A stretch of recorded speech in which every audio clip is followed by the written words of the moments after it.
आज की हमारी जो प्रॉब्लम है वो है income tax law and account से संबंधित। इसमें हम रेसिडेंस एंड टैक्स लायबिलिटी के प्रॉब्लम्स को सॉल्व करेंगे और इसमें क्वेश्चन नंबर 6 इस वक्त सॉल्व करने चल रहे हैं। इससे पहले की वीडियोज पार्ट 1, पार्ट 2, पार्ट 3 आपके पास जा चुकी है।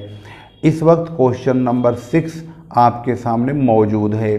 यहाँ पर question number 6 residence and tax liability का चैप्टर है और इसमें हम सबसे पहले जब भी सवाल सॉल्व करेंगे, स्टार्टिंग में मैंने आप लोगों को एक फॉर्मेट बताया था, उस फॉर्मेट को सबसे पहले आपको मेंटेन करना होगा।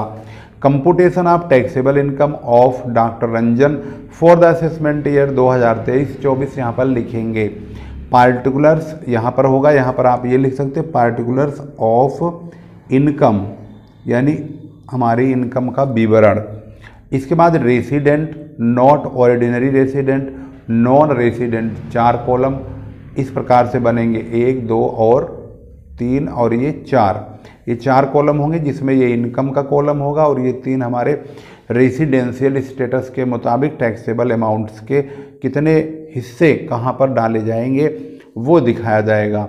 तो जो इनकम रिसीव्ड और deemed to be received in India, इसका पहला पार्ट है, इसका मतलब है भारत में प्राप्त हुई कोई भी रकम। इसके बाद है दूसरे में इनकम एक्रूड और deemed to be accrued in India या अराइजन और deemed to be arisen in India. इसका मतलब होता है भारत में कमाई हुई रकम।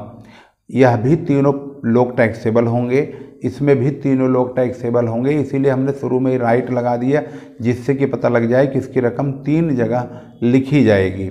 इसके बाद है तीसरी हेडिंग इनकम एक्रूड और arisen outside India from business controlled fully और पार्टली फ्रॉम इंडिया और profession setup in India. Bharat के बाहर बिजनेस या प्रोफेशन से कमाया गया कोई भी अमाउंट, परंतु उसका कंट्रोल इंडिया से पूरी तरह या आंशिक तौर पर हो। अगर वो प्रोफेशनल इनकम है तो उसका सेटअप इंडिया में होना चाहिए। तो ये 2 लोग टैक्सेबल होंगे, रेसिडेंट वाले और नॉट ऑर्डिनरी रेसिडेंट वाले। इसके बाद है चौथा heading income accrued and received outside India, कमाया भी विदेश में ही हो, प्राप्त भी विदेश में किया है, तो यहाँ पर चौथी हेडिंग में आएगा और ये सिर्फ 1 कॉलम में ही टैक्सेबल होगा। अब इसको हम इसकी न्यूमेरिकल प्रॉब्लम को देखते हैं एक एक करके कि कौन सी रकम कहाँ पर लाइज करेगी, उसको वहीं पर लिखेंगे। जिस रकम को हम लिख देंगे उसको हम राइट मार देंगे, जिससे आपको ये पता चल जाएगा कि ये अमाउंट क्लियर हो चुका है और आपकी समझ में भी आ गया है। तो इसको चलते हैं, इसको राइट मारेंगे हम पेंसिल से, जिससे कि आपको कंटिन्यू जानकारी मिलती रहे कि भाई पेंसिल से लगा हुआ है, तो हम बाद में मिटा देंगे इसको और इसको सही रूप दे देंगे। तो सबसे पहले यहाँ पर है salary taxable accrued and received in Delhi. इसका मतलब होता है कि दिल्ली में ही हमने कमाया है, दिल्ली में ही पाया। तो दिल्ली कहाँ है? भारत में है। तो इसका मतलब accrued and received in India. तो जब रिसीव्ड इन इंडिया हो जाता है तो इसका मतलब होता है कि ये भारत में प्राप्त हुआ है। तो इसको हम फर्स्ट में यानी रिसीव्ड इन इंडिया वाला यही है, तो ये 15,000 रुपये यहीं पर डाले जाएंगे। अब ये वाली लाइन हमारी ओके हो गई और यहाँ से हमारा पहला पॉइंट भी क्लियर हो गया। अब दूसरे नंबर पे चलते हैं। दूसरा नंबर है income from business in England but received in India. यह भी रिसीव्ड इन इंडिया की शर्त को पूरी कर रहा है। इसका मतलब इस रकम को भी हम यहाँ पर डाल देंगे। Income from business received in India, ये भी ओके हो गया। इसमें है third point income earned from business in Lucknow but received in England. अब क्योंकि लखनऊ इंडिया में है तो हमने अर्निंग का काम यानी जो कमाने का काम है वो लखनऊ यानी इंडिया में किया है। अब पाया कहीं भी हो लेकिन इंडिया में 8,000 रुपये कमाया है, तो कमाने वाली जो हेडिंग है दूसरी है इनकम एक्रूड वाली। तो यहाँ पर आ जाएगा इनकम फ्रॉम बिजनेस इन लखनऊ, 8,000 रुपये इसमें आ जाएगा।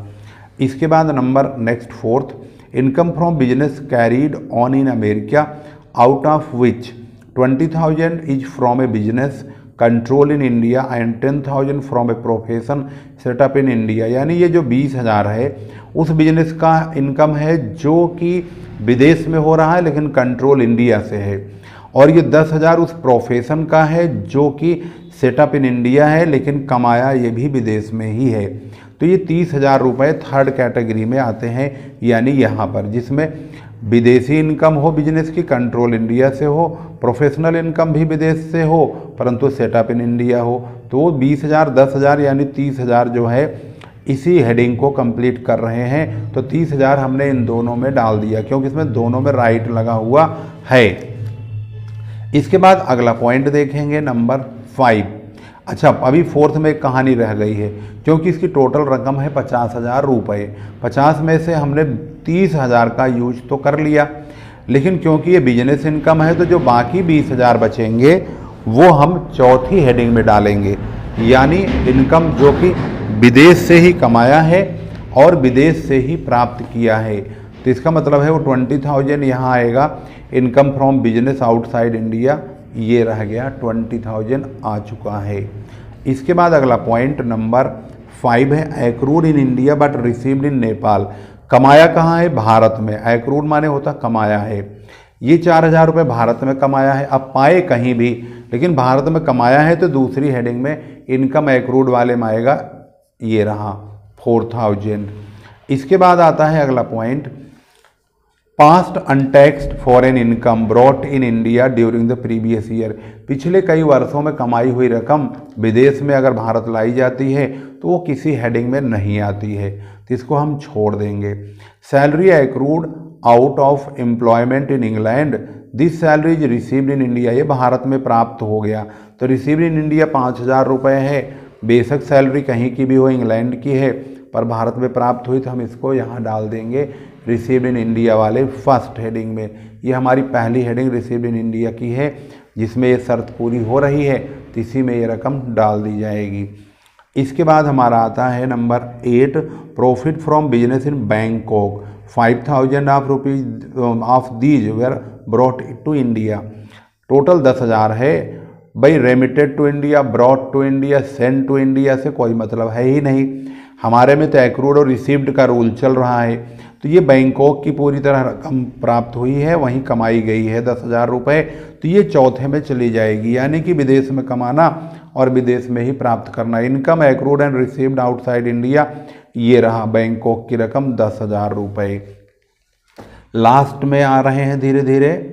यहाँ पे है income from investment in England, 1,000 of it has been brought to India. अब भी ब्रॉट टू इंडिया से कोई मतलब नहीं है, ये इंग्लैंड की रकम है, इन्वेस्टमेंट की रकम है, 3,000 रुपये टोटल है, तो ये चौथी हेडिंग में चली जाएगी, यानी यहीं पर income from investment in England, ये 3,000 रुपये यहीं पर डाल दिया जाएगा, यानी विदेश में कमाना विदेश में पाना। Income from house property situated in India, ये भारत में हाउस प्रॉपर्टी स्थित है, तो इसकी जो रकम प्राप्त हो रही है उससे मतलब नहीं है, परंतु हमने इंडिया की धरती पे कमा तो लिया है क्योंकि ये जो हाउस प्रॉपर्टी है ये इंडिया में सिचुएटेड है। अब इसकी रकम इंग्लैंड में प्राप्त हो रही है, इससे हम मतलब नहीं है, लेकिन भारत की धरती पे 7,000 रुपये कमा लिए हैं, तो हम यहाँ पर एक्रूड इन इंडिया वाली सिचुएशन में डाल देंगे, यानी इनकम एक्रूड अराइजन और deem to be accrued arisen in India, तो ये रहा 7,000। इस प्रकार से हमने सारी रकमों को अपनी अपनी जगह पर सेट कर दिया है। अब हम इनका टोटल करेंगे, तो पहले नॉन रेसिडेंट का टोटल करते हैं। तो नॉन रेसिडेंट का 15, 10, 25, 5, 30, 8, 38, 4, 42, 7, 49, ये रहा 49,000। यहाँ तक हम 49 जोड़ चुके हैं। इसके बाद ये 30,000 और जुड़ेगा तो 79 हो जाएगा। अब यहाँ तक 79 हो गया, अब इसके आगे ये और जुड़ जाएंगे, 33,000 और जुड़ेगा तो कितना हो जाएगा 1,12,000। 1,12,000 टोटल टैक्सेबल इनकम इन तीनों कंडीशंस की यही बनती है। अब इसका आंसर मिला लेते हैं, इसका देखते हैं आंसर क्या है। यहाँ पर देखेंगे तो 1,12,000, 79 एंड 49 वही सेम अमाउंट आ चुका है। इस प्रकार से क्वेश्चन नंबर 6 कंप्लीट हो गया। अब चलते हैं 7 की ओर। क्वेश्चन नंबर 7 को पहले देख लेते हैं, इसमें भाई कौन व्यक्ति है। जैसे इस वाले क्वेश्चन में तो डॉक्टर रंजन थे, इसमें कौन है, तो यहाँ पर देखेंगे क्वेश्चन नंबर 7 शुरू से लास्ट तक बहुत अच्छी तरह से समझिए, पढ़िए, तब सॉल्व कीजिए। Following are the particulars of taxable income of doctor Atar Singh Yadav. For the previous year ending 31 March 2022। तो यहाँ पर अतर सिंह यादव हैं और उनका जो टैक्सेबल इनकम है आपको अब भी बता रहा हूँ, टैक्सेबल इनकम आपको 2023-24 लिखना होगा। वो लिखा हुआ आ भी सकता है क्वेश्चन में आपके, क्योंकि इस वक्त असेसमेंट ईयर 23-24 ही चल रहा है। तो अब इनकी इनकम को पढ़ने के लिए आपको पहले वही फॉर्मेट आपको डालना होगा जैसे हमने हेडिंग में पहले बताया। तो यहाँ पर लिखेंगे computation of taxable income of doctor Atar Singh for the assessment year 2023-24, particulars of income, resident, not ordinary resident and non resident. इनके नाम से यहाँ पर हमें रकम कैलकुलेट करनी है। पहली हेडिंग वही income received deemed to be received in India, दूसरी एक्रूड, तीसरी बिजनेस एंड प्रोफेशन की आउटसाइड इंडिया, और इनकम एक्रूड और रिसीव्ड आउटसाइड इंडिया। ये हेडिंग आपके पास होनी चाहिए। इसी हेडिंग से ही आपका सवाल बिल्कुल एक्यूरेट बनेगा। वैसे तो आप और तरीके से भी डायरेक्ट भी बना सकते हैं, लेकिन अगर कहीं मिस्टेक हो गई तो भाई लेने के देने पड़ेंगे। 15 नंबर सीधा स्वाहा हो ही जाएगा, फिर आप क्या करोगे। इसलिए क्वेश्चन नंबर 7 को आप ध्यान से आप देखिए, तरीके को देखिए, तरीके को, बाकी और कहीं मत जाइए। तो यहाँ पर हमने तरीके आपको बता दिया है। पहले हेडिंग लिखो और उसके बाद रकम को वहीं वहीं फेंकते चले जाओ जहाँ जहाँ से अटैच है। तो सबसे पहले नंबर पे आते हैं, income from house property in America which is deposited in bank in America, out of this 4000 were remitted to. अब भी रेमिटेड से कोई मतलब नहीं है, 10,000 रुपया टोटल दिया हुआ है। तो income from house property in America, America में ही इस हाउस प्रॉपर्टी की इनकम हुई है और वहीं प्राप्त भी हुई, क्योंकि डिपॉजिटेड इन बैंक लिखा है अमेरिका में, तो वहीं प्राप्त हुई, वहीं ये कमाई हुई है। तो ये पूरी तरह से विदेशी इनकम है। तो ये चौथी हेडिंग में आएगी यहाँ पर, income from house property in America. ये रहा हमारा ओके हो गया पहला पॉइंट। दूसरा पॉइंट देखते हैं, royalty received from government of India, तो भारत में प्राप्त हुआ है, ये तो पहले में चला जाएगा। Royalty received government of India 24,000 का ये रहा, इंडिया में हो चुका कल्याण इसका। इसके बाद नंबर 3 देखेंगे, इनकम फ्रॉम बिजनेस इन नेपाल, नेपाल विदेश ही बोला जाएगा क्योंकि बेशक हमारे पड़ोस में ही तो है वो, जिसमें से 15,000 इंडिया में रिसीव्ड हुए हैं। और इसके बाद है the business is control from India, total रकम 25,000 है। 25,000 में से 15,000 तो भारत में प्राप्त हुई है, बाकी जो 10,000 है वो कंट्रोल फ्रॉम इंडिया वाली सिचुएशन को भी पूरा कर रहा है। तो हम 15,000 बिजनेस इनकम इन नेपाल ये रहा जो प्राप्त हुआ है, और जो 10,000 है वो 3rd में चला जाएगा क्योंकि कंट्रोल फ्रॉम इंडिया वाले बिजनेस से रिलेटेड है। Business income in Nepal control from India 10,000। इसके बाद नंबर 4 में आएंगे, income from investment in London, London में इन्वेस्टमेंट की इनकम है यानी शेयर वगैरह डिवेंचर वगैरह से। This amount was received in London, ये लंदन में ही प्राप्त भी हो गया। अब इसके बारे में आगे कोई कहानी पढ़ने लायक है नहीं।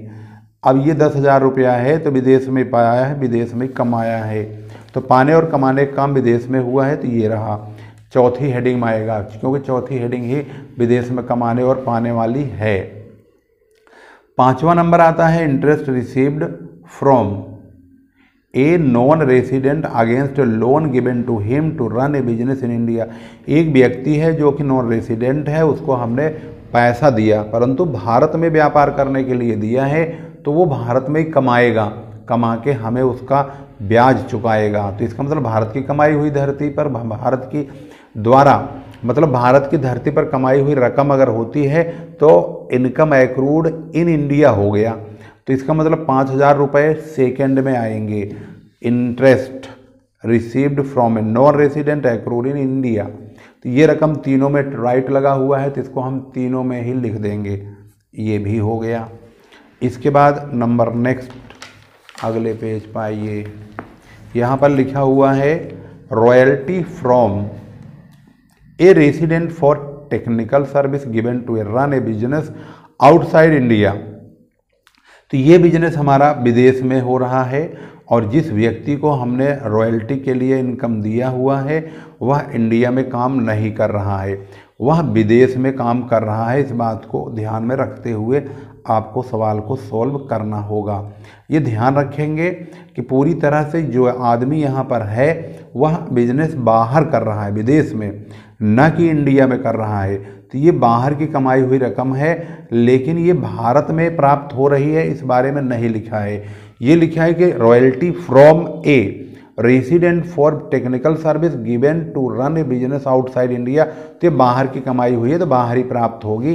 20,000 रुपये हमारे चौथे हेडिंग में चले जाएंगे, यानी यहाँ रॉयल्टी रिसीव्ड आउटसाइड इंडिया ये रहा, चौथी हेडिंग में आ चुका है।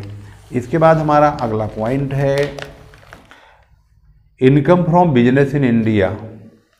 The business is control from France, 20,000 were remitted to France. Remitted से अभी कोई मतलब नहीं है, ये बिजनेस जो है इंडिया में हो रहा है। Income from business in India, बाकी कंट्रोल वंट्रोल से कोई मतलब नहीं है, विदेश के कंट्रोल वाला तो हमारे पास रूल ही नहीं है। तो ये 40,000 रुपया पूरी तरह से हम इनकम एक्रूड इन इंडिया वाली हेडिंग में डालेंगे, क्योंकि भारत में कमाई जा रही है।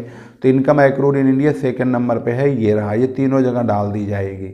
यानी कि resident, not ordinary resident and non resident, तीनों प्रकार के लोग इस पर टैक्स पे करेंगे।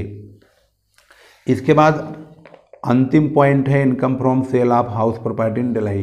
ये तो सीधा बता दिया कि इनकम जो है दिल्ली में हाउस प्रॉपर्टी बेचकर प्राप्त हो रही है, लेकिन आगे बोलता है ये जो कमाया हुआ है ये तो दिल्ली में कमाया है तो पता लग गया, लेकिन कह रहा है कि half of this amount was received in France. तो इसका मतलब है आधा भारत में कमाया तो खैर सारा ही है, लेकिन जो इसकी आधी प्राप्ति है वो इंडिया में है और आधी प्राप्ति फ्रांस में है, लेकिन कमाई हुई इंडिया की है। तो इसका मतलब है 30 में से 15,000 तो रिसीव्ड इन इंडिया में चला जाएगा और बाकी भारत में कमाया हुआ पर विदेश में प्राप्त हुआ है, तो कमाया हुआ 50% यानी आधा इंडिया कमाना जाएगा। तो इस प्रकार से सारी कंडीशन इसकी ओके हो गई। तब यहाँ पर आप देखेंगे सम पे राइट लग चुका है। अब इसका टोटल करेंगे 24, 15 15 30 24 54 5 59 59 तो 99 और ये मिला दिया 15 तो 1,14,000, 1,14,000 हो गया। इसमें यहाँ तक एक 14 हुआ, 10 और जुड़ जाएगा तो एक 24 होगा। अब यहाँ तक 10 हो गया तो इसके आगे ये जुड़ेंगे 40 तो 1,64,000 होगा। तो ये टोटल हो चुका है बाकायदे। तो भाई आंसर मिला लेते हैं एक बार और। तो आंसर देखेंगे आप तो यहाँ पर आपको आंसर भी मिलेगा। ये 1,14,000 तो यहाँ पर ये रहा 1,14,000 1,14,000 और ये 124 ये रहा 124 164 ये रहा 164। ओके हो गया, टोटल टैक्सेबल इनकम आ चुकी है। इस प्रकार से क्वेश्चन नंबर 7 कंप्लीट हो चुका है।